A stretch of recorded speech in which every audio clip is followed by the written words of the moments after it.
The new Photoshop betas are doing some really cool stuff right now with generative fill. Yeah, generative fill. It's pretty awesome, but we're going to get to that in another video soon, probably this week or next week. But right now, I just want to show you the removal tool. Most of you probably know this, but it seems like it's better in the beta, in the current beta, which is, what does it say here? No, that doesn't really, 224.7. I don't think that's the right one. But what we're going to do is we're going to go ahead and remove a few things from this photo. This is our main subject here, the bus in the front, or cart, whatever it is. I don't know what they call them. And you can see, I didn't do this, but this guy here has something going on with his forehead. I don't know what's going on there. And this guy over here looks like might have turned himself into a zombie somehow. So we're going to go ahead and get rid of those two guys out of here. Actually, we're going to get rid of this guy, and we're going to try to fix this guy's forehead.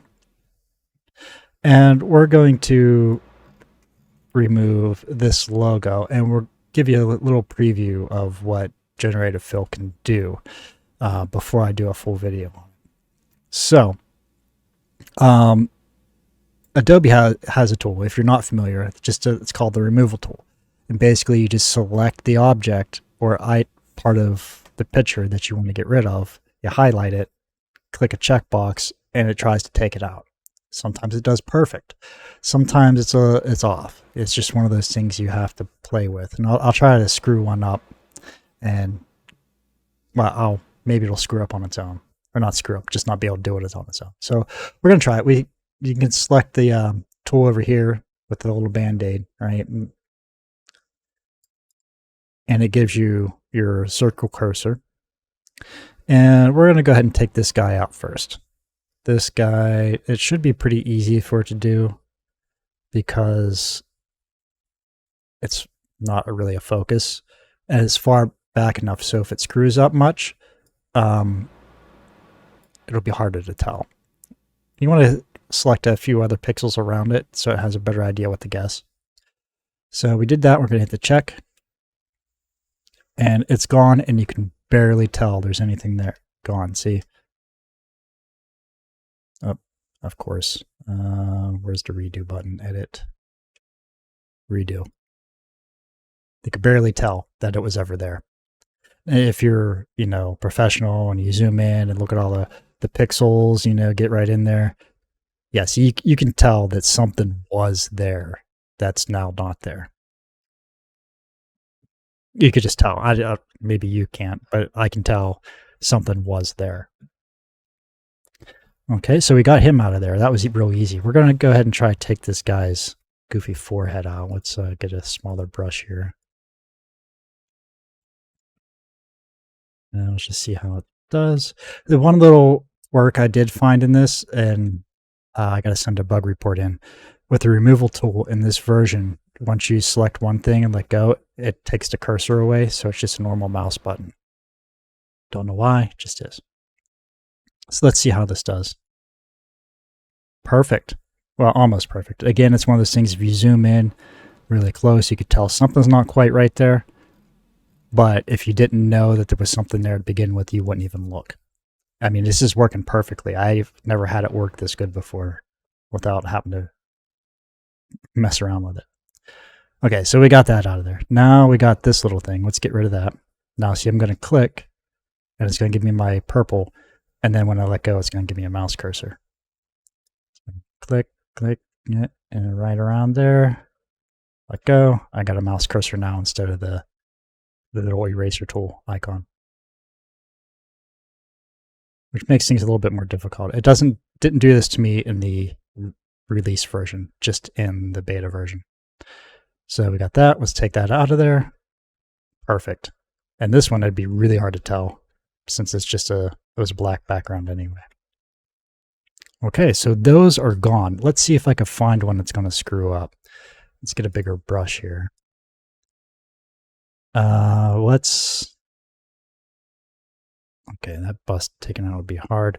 Let's go ahead and take out this vehicle behind and the bison. We're going to take this all out. We're going to leave the guy with the goofy forehead. We're going to leave him in there. So let's see what happens. Take that out.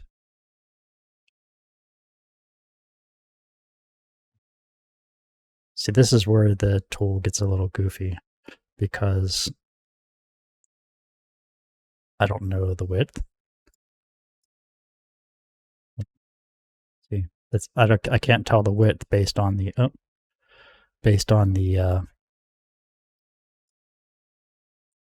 cursor, you know. So let's make it a little bit smaller. Let's zoom in some. Whoops.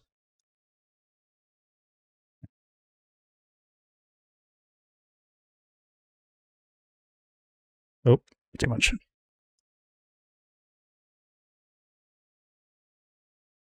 Oh, come on. I'm just going to do one click at a time here. Let's make that a little bit smaller.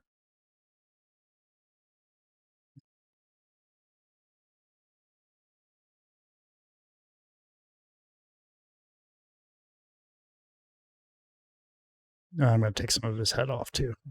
Whatever. We're not going to get too fine-grained into this. Because I don't want to be here forever. Okay, so it looks like we got a good amount of it selected. That should be good enough. So let's go ahead and hit that. And you see it's not quite right.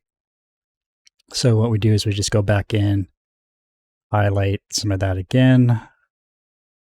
And what it's doing is it's guessing based on the surrounding pixels what I want it to do.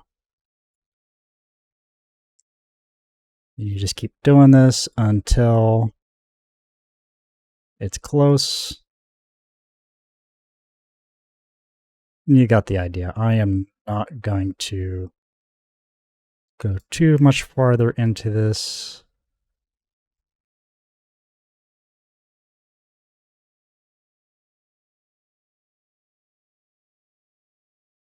Okay. And you can see still, you could tell I'm not putting too much effort into it, but with the work, you can get that out of there. Okay. Not a big deal. Even I think the shadow's almost right too. So we're going to undo all that and we're going to get back to our base picture. Okay. This is the normal picture. So you have the removal tool down now. You know how that works. Perfect. Okay. Well, it's not perfect, but you got a good knowledge of it now. Real easy. So we're going to go ahead and remove this like we did before. And you see how I have to do it multiple times here to get it the way I want it to be.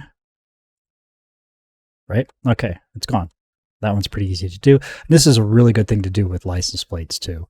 I actually used that as a test a couple days ago when I first started playing with this. Okay, so that's gone. Now we're just gonna do this real quick. This is a quick show off of the generated fill, leading into another video. I might record tonight, but probably not. Well, there's no pirate game tonight, so I might. This is going to leap us into generated fill. So we have that. We're just going to use our lasso tool, and we're going to select this guy right here, just like so. Right? So now we get in. This is in the beta, reminding you. So we get the context bar here, and we now have a button that says generate a fill. So we just click on that. It'll ask us what we want to put in there, because we can put something in there and the AI will try to figure out the best option for you. But we want to have it empty. We want to just take that person out and leave the rest of the scene. So we're going to hit generate.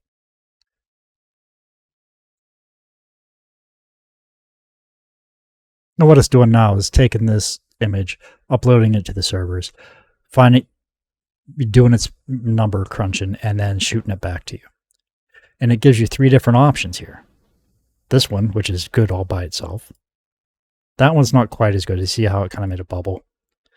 But it put somebody else in there. That's and just put somebody there. You can see that's the original. If you knew what the original looked like, you would know. But if you didn't know the original looked like that, it would be fine. Pretty good, huh? Okay, so now, let's put that back there. Now, let's go ahead and try to put a different logo in here. So let's get that. And we want to try putting in a peace sign.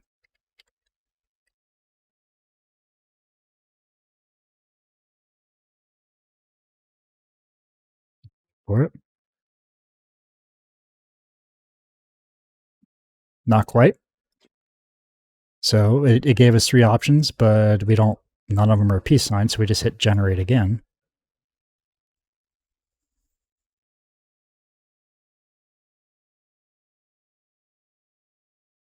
For it.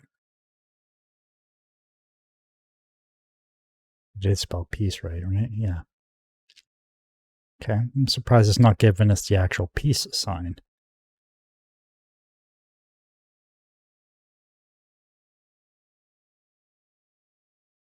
Okay, well, for whatever reason it's not. I kind of like that logo though. Maybe let's try 60s peace. See what comes up. It's all about your terminology with the AI, what you type in to get you to where you want to be. And it's still not giving me what I want. But let's just try peace. Whoa, what happened there? That's not what I want.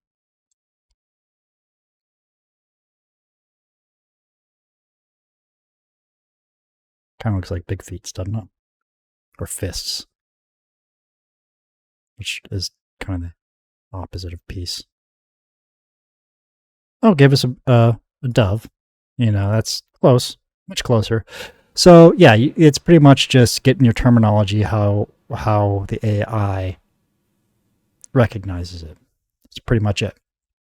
So yeah, that'll be our leap into the generative fill. A lot of the cool things you can do with it, and we'll come back to that later the week or not too distant future. But for now, we're just talking about the removal tool. And oops, you got to select the source because generative fill just creates a layer. See, you just hide the layer and it'll put it back to the way it was. So whenever you make changes, you need to make sure you're selecting the source, the original. So we're going to go ahead and let's see what happens when we remove this. Which is just a curiosity. It makes it white. Now, I wonder if the generative fill will try to make that a window rather than a banner. Let's try it and see what happens. Maybe it'll make it like a convertible.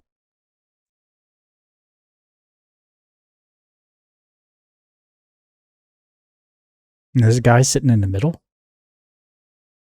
Yeah, it turned it into a window, and it did a pretty good job. I like that one because it looks like it's more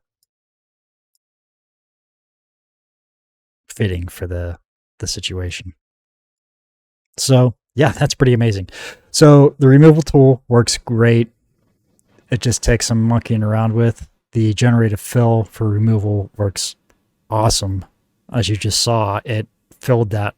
It created an image that was not there. It's pretty good. I mean, you could tell because his head's a little off and there's a face there. I don't know where that face is. Was that there before? That's freaky. There's a face right there. And I don't think there's anyone sitting there. Spooky. Okay, yep, that's it. You got the idea. Removal's great. Does wonders. Takes some playing around with sometimes. Generative fill, we're going to get deeper into, is also very, very, very, very good for removal and replacement. So that's it. Like, share, subscribe, and I'll see you soon.